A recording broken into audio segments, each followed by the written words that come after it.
Agora, a caderneta, quando ela é implementada em 2007, eu me formei em 2008. Mas meu pai era engenheiro, eu trabalhava com ele. Então, eu já ia buscar as cadernetas para ele. E foi um momento muito importante, porque naquela época, eu lembro que os proprietários não conseguiam entender que projeto é uma coisa, acompanhamento de obra é outra.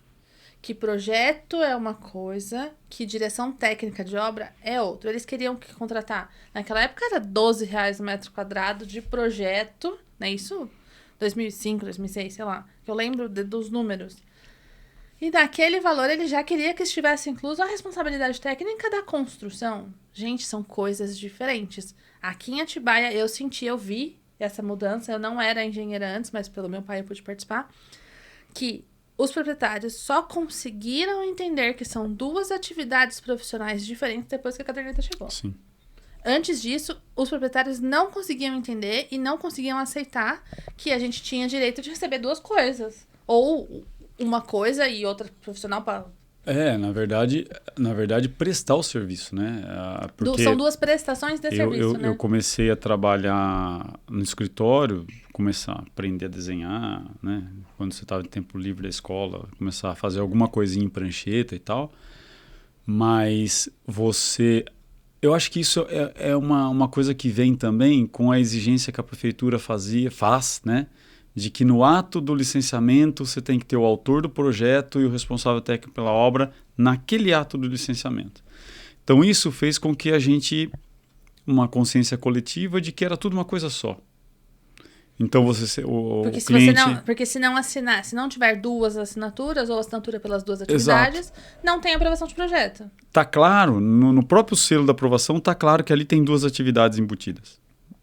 Tem duas atividades ali. Está lá escrito responsável técnico e autor do projeto. Já tá as duas atividades ali. Só que a gente entendia que aquilo era uma coisa só. Achamos que era assim mesmo.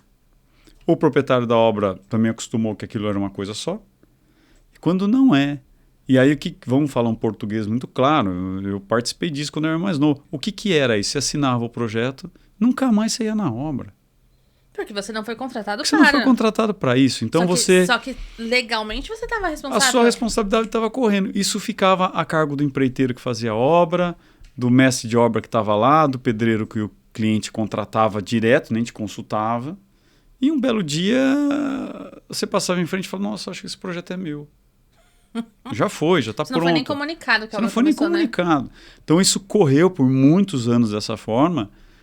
E sem dúvida, eu sou suspeito a falar porque eu tenho contratos no escritório que são contratos exclusivos de direção técnica, onde o autor do projeto não necessariamente é nosso, né? Meu irmão é meu sócio arquiteto, mas nós temos obras hoje que o autor não é ele. Né? Ainda assim, vocês são duas pessoas, né? O Paulo como arquiteto e você como responsável técnico. Então, ainda mais fácil para o cliente entender que são duas atividades né? Totalmente diferentes. Mas nada impede que o engenheiro ou o arquiteto faça o projeto e assine a responsabilidade técnica. Exato. A mesma pessoa, mas ele tem direito às duas prestações de serviço. O autor do projeto, ele trabalha naquela linha do tempo que é a concepção do projeto arquitetônico. E depois da aprovação do cliente, ele monta o projeto que a gente chama lá no escritório de projeto legal, né? As pranchas, tudo, o formato do licenciamento da prefeitura, e te entrega o projeto aprovado com o alvará de construção. A partir daí, a função é de quem vai fazer a responsabilidade técnica da obra, e não tem como isso acontecer se ele não estiver na obra. Contratado da forma como for alinhado, entre contratante e contratado.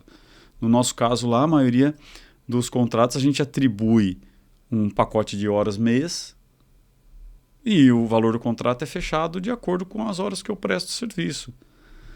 E isso só foi possível porque a gente pegou a caderneta NASCE em 2007 física, um livrinho azul, todo mundo aí deve lembrar, quem mais antigo e tal.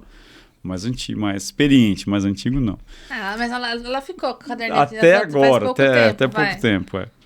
E aí você mostrava aquilo para o cliente. Falou, isso aqui, tá vendo? Ó, termo de abertura, assina aqui, a gente vai dar... E depois isso aqui vai ficar na obra, eu tenho que ir lá preencher. O CREA passa a fiscalizar isso, tem que estar na obra. Né? Eu tenho que ir lá, você não tem como me pôr para fora da obra. E a partir daí, nesse momento a chave vira. E isso é um instrumento de valorização profissional.